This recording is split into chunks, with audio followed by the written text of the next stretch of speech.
नमस्कार.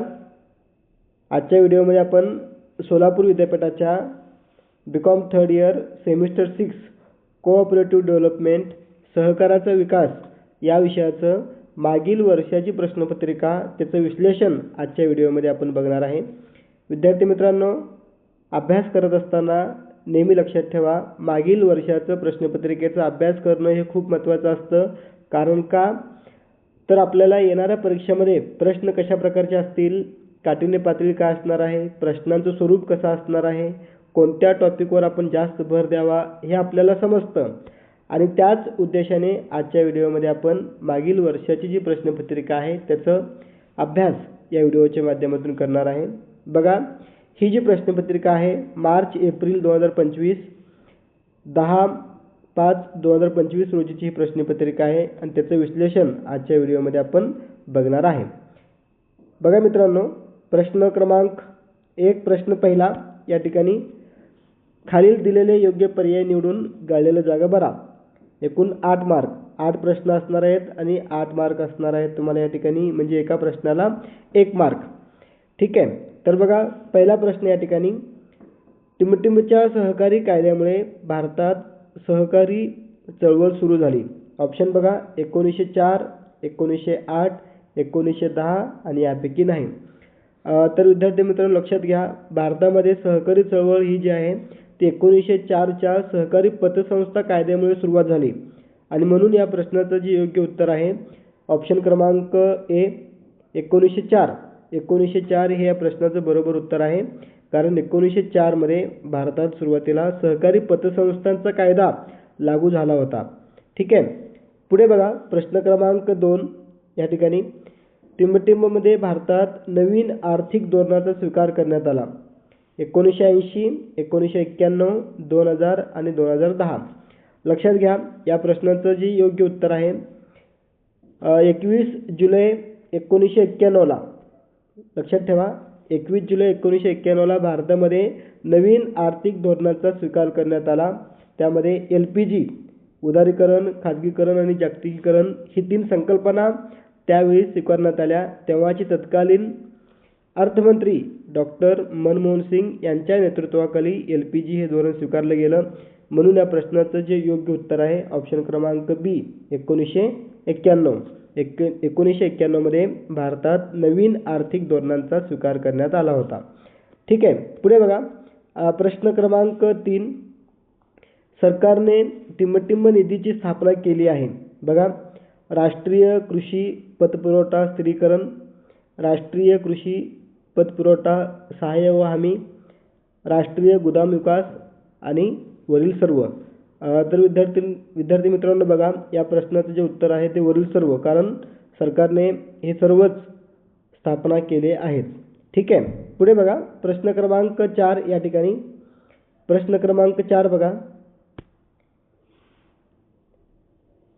प्राथमिक शेती सहकारी पतसंस्था टिंबटिंब क्षेत्रामध्ये कार्य करतात. नागरी, ग्रामीण, डोंगराळ आणि यापैकी नाही.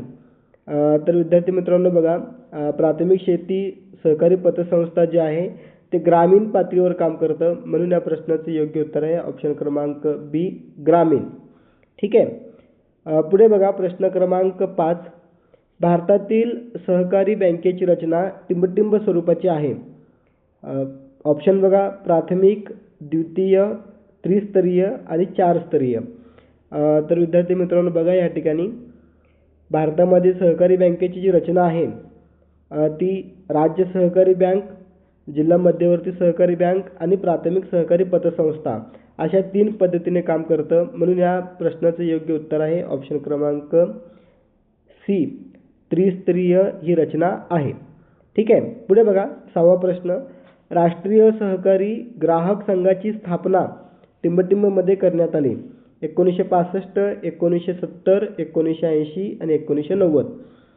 या ठिकाणी ज्याला आपण NCCF असं म्हणतो, national cooperative consumer federation of India, national cooperative consumer federation of India, त्याची जी स्थापना आहे 16 ऑक्टोबर 1965 रोजी झाली होती.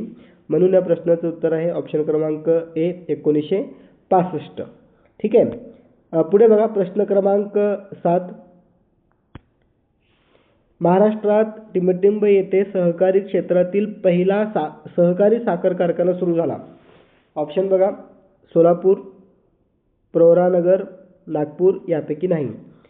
तर विद्यार्थी मित्रांनो, या प्रश्नाचे जे उत्तर आहे, पहिला सहकारी साखर कारखाना जे आहे अहमदनगर जिल्ह्यातील प्रवरानगर या ठिकाणी 31 डिसेंबर 1950 या रोजी साखर कारखाना सुरू झालं होतं. हे महाराष्ट्रातीलच नव्हे तर आशिया खंडातील हा पहिला साखर कारखाना आहे. प्रवरानगर हे शहर अहमदनगर जिल्ह्यामध्ये आहे. 31 डिसेंबर 1950 रोजी त्याची स्थापना झाली आहे. पुढे बघा प्रश्न क्रमांक 8. सहकारी खरेदी विक्री संस्था हे टिंबटिंब संघटन आहे. व्यापारी, सावकार, शेतकरी आणि लोकांचे. बघा, सहकारी खरेदी विक्री संस्था जी आहे ती शेतकऱ्यांसाठी आहे, म्हणून शेतकरी संघटन हे प्रश्नाचं बरोबर उत्तर आहे. ऑप्शन क्रमांक सी, शेतकरी. पुढे बघा, आता आपण आणखी काही प्रश्न बघूयात जेणेकरून परीक्षेमध्ये आपल्याला प्रश्न कशा प्रकारचे विचारले जातील त्याचा एक अंदाज आपल्याला या ठिकाणी येईल. बघा प्रश्न क्रमांक 1 मध्ये ब, खालील संकल्पना स्पष्ट करा. 4 मार्कासाठी 2 मार्काला एक प्रश्न आहे. पहिला प्रश्न आहे जागतिकीकरण आणि दुसरा आहे ग्राहक सहकारी संस्था. पुढे बघा प्रश्न क्रमांक 2, लहान टिपा लिहा. कोणत्याही 2 6 मार्कासाठी आहे, म्हणजे 3 मार्कासाठी तुम्हाला एक प्रश्न या ठिकाणी विचारले गेला आहे. पहिला आहे भारतातील ग्राहक सहकारी संस्थेची कार्य. दुसरा आहे नागरी सहकारी बँकेच्या समस्या. तिसरा आहे जिल्हा मध्यवर्ती सहकारी बँकेच्या समस्या. प्रश्न क्रमांक 3 बघा, 10 मार्कासाठी हा प्रश्न आहे. त्याला कोणताही ऑप्शन या ठिकाणी नाही आहे. हा प्रश्न कंपल्सरी आहे. भारतातील सहकारी चळवळीच्या विकासातील सरकारची भूमिका स्पष्ट करा. हा प्रश्न 10 मार्कासाठी आहे. त्यानंतर पुढे बघा प्रश्न क्रमांक 4, खालीलपैकी कोणत्याही एका प्रश्नाचे उत्तर लिहा. 12 मार्कासाठी हा प्रश्न आहे. 2 प्रश्न तुम्हाला या ठिकाणी विचारले गेलेत, त्यातलं कोणताही एक प्रश्न तुम्हाला सोडवायचा आहे. राज्य सहकारी बँकेच्या समस्या स्पष्ट करा किंवा भारतातील सहकारी प्रक्रिया संस्थेची आवश्यकता स्पष्ट करा. तर लक्षात घ्या विद्यार्थी मित्रांनो, आपल्याला ज्या प्रश्नाचं उत्तर भरपूर लिहिता येईल तो प्रश्न आपण या ठिकाणी लिहायचा आहे. तर विद्यार्थी मित्रांनो, अशा पद्धतीने आजच्या व्हिडिओमध्ये आपण सोलापूर विद्यापीठाच्या BCom 3rd इयर सहकाराचा विकास, कोऑपरेटिव्ह डेव्हलपमेंट या विषयाचं मागील वर्षाची जी प्रश्नपत्रिका आहे त्याचं विश्लेषण आजच्या व्हिडिओमध्ये बघितली. व्हिडिओ आवडला असेल तर लाईक करा आणि आपल्या जास्तीत जास्त विद्यार्थी मित्रांपर्यंत हा व्हिडिओ पोहोचवा, शेअर करा. आणि आपण जर या चॅनलवर नवीन असाल तर माय कॉमर्स लॅब या यूट्यूब चॅनलला सबस्क्राईब करा व त्याचबरोबर बेल आयकॉनला क्लिक करा जेणेकरून पुढील नोटिफिकेशन आपल्याला पोहोचतील. चला तर मग आता आपण या ठिकाणी थांबूया. सर्वांचे मनपूर्वक धन्यवाद.